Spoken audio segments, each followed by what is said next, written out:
Are you a South African musician trying to figure out how to go about starting your music career? Welcome to this episode where I plan on demystifying just that. Cue the intro.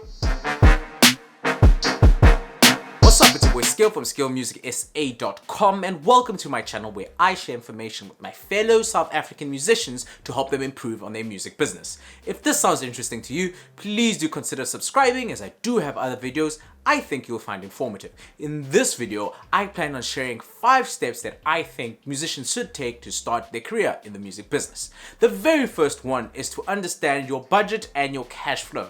What do I mean by this? Basically, you need to understand where the money is coming from to fund your music career and where it's going and how you plan on making money from your music career. Typical expenses when it comes to the music business are how you're going to go about making your music, how you're going to go about packaging your music, and how you're going to go about selling your music. Typical incomes are linked to those expenses because once you spend, you're hopefully going to make an income on that. So how you're going to go about selling your music and how you're going to go about recouping some of those expenses that you have used. Hopefully, eventually you'll start making a profit, and that's how your music business career starts to improve. The very next step that you need to understand is you have to register with collecting management organizations, CMOs, PROs, all these organizations you need to register with. The reason you want to start with your budget is sometimes you won't have the money to register with some of the CMOs. I know that Capasso has a fee that you have to pay to register. You also have to pay for RISA, but if you don't know how much money is coming in and going out, you might overspend and not have money to do more important things such as marketing, in my personal opinion. Registering with all the CMOs, i.e. SAMRO, SAMPRA, Capasso, and getting your ISRC codes with RISA.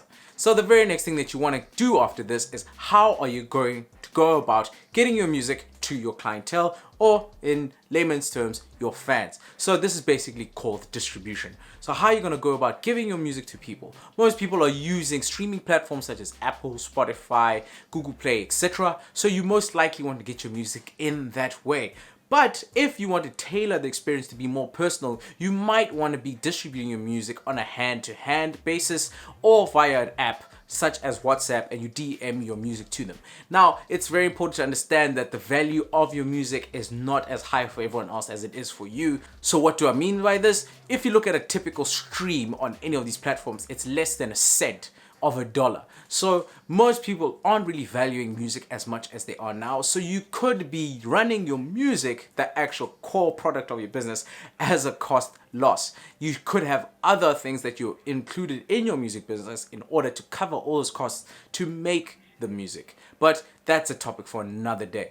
The next thing that you need to figure out is how you're going to go about marketing. So marketing is very important as it's the way you're going to acquire fans. And once you've acquired them, you have to figure out how to retain those fans. So understanding a marketing strategy is critical. An easy way to go about making a simple marketing strategy is to have a schedule where you post certain type of posts. There's also different type of posts that you might want to be giving out, such as educational, such as entertainment, such as infographics. There are lots of examples of where you can give content to your clientele to get them within the doors and to give content that they find valuable. And this is another way to get them within your value stream. The very last thing, number 5, is to figure out a time and schedule to either create music, to distribute music, and market music. If you have a full-time job, this becomes really tricky because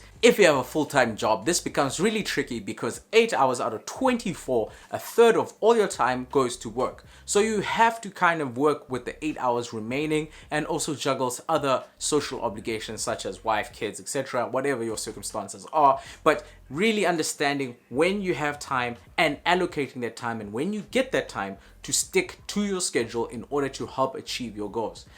What I have found so far in the music career, my one in particular, is that small effort continuously over a longer period of time yields better results versus putting a lot of maximum effort on one day and then putting your foot off the gas for a long period of time. So I highly suggest that you get a schedule on how you go about making your content, making your music, getting in contact with your clientele and attaining your clientele. The music business is a kind of tricky one where sometimes you're making money, sometimes you're not, but ideally you want to have an easy stream, a continuous stream of money coming in, and so you can continuously, regularly give out content to the people that have subscribed and to the people that are into whatever form of music career that you are currently in, either if you're a producer or a songwriter, artist, etc., etc. So a quick recap on the 5 steps that you should take. First is to figure out your budget and your cash flow. The second one is to register with all the relevant CMOs and of course PROs, etc., etc. The third one is to have a marketing strategy to go about attaining and keeping clients within your loop. The fourth one is to figure out how you're going to go about distributing.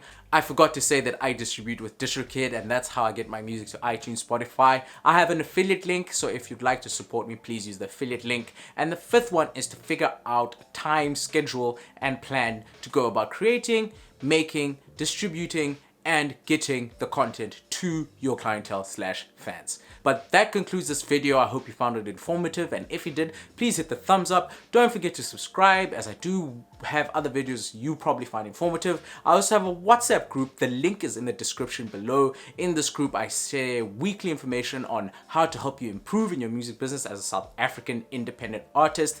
But that concludes this video, and until next time, Skilligan the Hooligan, signing.